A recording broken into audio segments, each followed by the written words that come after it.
जो सुबह से शाम और शाम से फिर सुबह तक इतनी मेहनत करने को तैयार है कि अल्लाह उसकी कलम में इतनी ताकत दे कि उसकी एक सिग्नेचर से हजारों लोगों को इंसाफ मिल सके। आपको मालूम है जो मेहनत आप करोगे उसके बदले आईएएस बनोगे तो क्या मिलेगा? जिस गांव में हॉस्पिटल नहीं है आप उसे हॉस्पिटल दे पाओ, जहां सड़क नहीं है आप वहां सड़क दे पाओगे। लेकिन उसके लिए जरूरी है कि आपको जुम्बिश करना पड़ेगा। अगर आप इस नियत से पढ़ाई करें कि परवरदिगार मैं उस मनसब पर फाइज होकर कुरान में जो तूने इंसाफ के अहकाम दिए हैं उन्हें लागू करने के लिए मैं उस मनसब पर बैठना चाहता हूं तेरी अता से, इसलिए मैं सवेरे से शाम पढ़ाई करना चाहता हूं। आपको पता है आपका रब आपका खाना पीना सोना उठना सब इबादत में शुमार कर लेगा।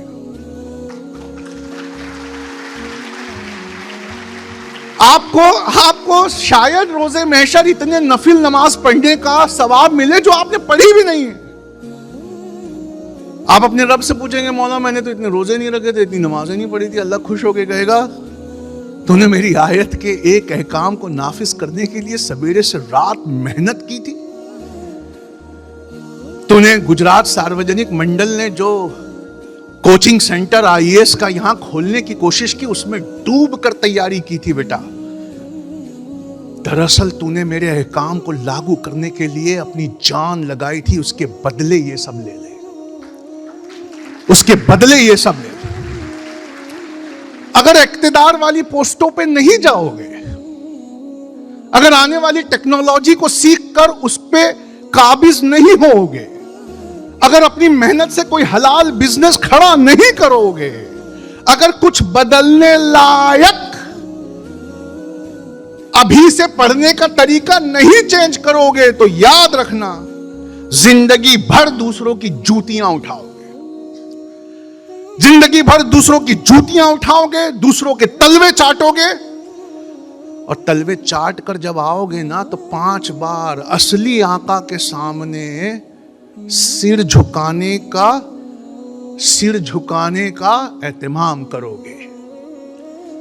लेकिन तुम वही नौकर बनकर रह जाओगे जो आका का कोई हुक्म बजा नहीं लाता, बस उसके आए हुक्मों को खड़े होकर हाथ मानकर उसी के सामने दोहराता है।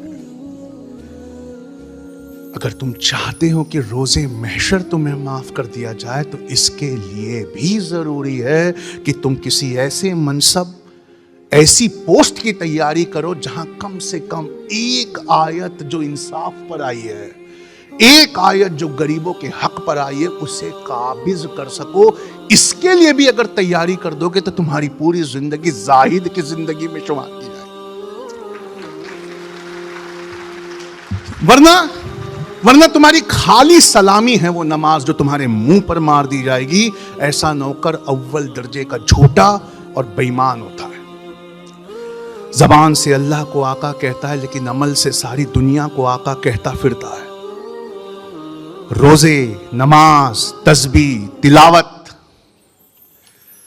ये बेहद जरूरी है, इसके बिना किसी का हिसाब पूरा नहीं होगा। लेकिन कुछ पाना, बदल सकने लायक कुछ पाना और वहां बैठकर सिरातल मुस्तकीम पर टिके रहना, इसके लिए ये तस्बीह तिलावत नमाज और रोजे आए। तुम जब तक वहां बैठोगे ही नहीं, तुम किसी काम के हो। कोरोना में सारे कोरोना का इल्जाम तबलीगी जमात पर लगा दिया गया। स्टूडियो में एक नहीं था तुम में से, कोर्ट में एक नहीं था तुम में से, सोशल मीडिया में एक नहीं था तुम में से, न तुम में से कोई असेंबली में था। सारे कोरोना का इल्जाम तुम्हारे सर, तुम्हारे मजहब पर मर दिया गया। क्यों मर दिया गया? क्योंकि तुमने दुनियावी पढ़ाई करके वो मनसब कभी पाया ही नहीं जहां तुम अपने मजहब को खड़े होकर डिफेंड कर सको।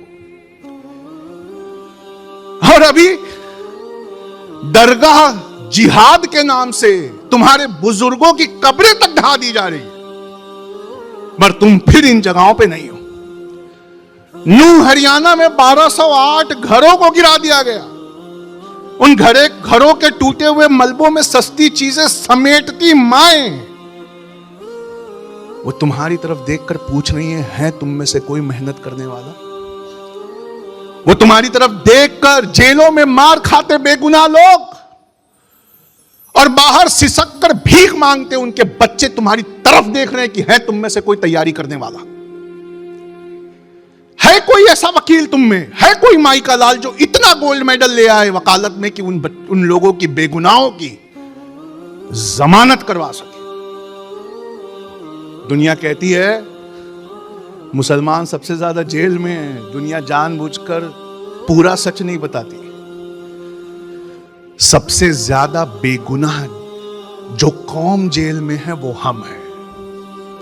हम जेल में नहीं है, हमें बेगुनाह जेलों में रखा गया है। क्यों? क्योंकि बाहर उसकी ये कौम कहीं सोशल मीडिया में गुम हो।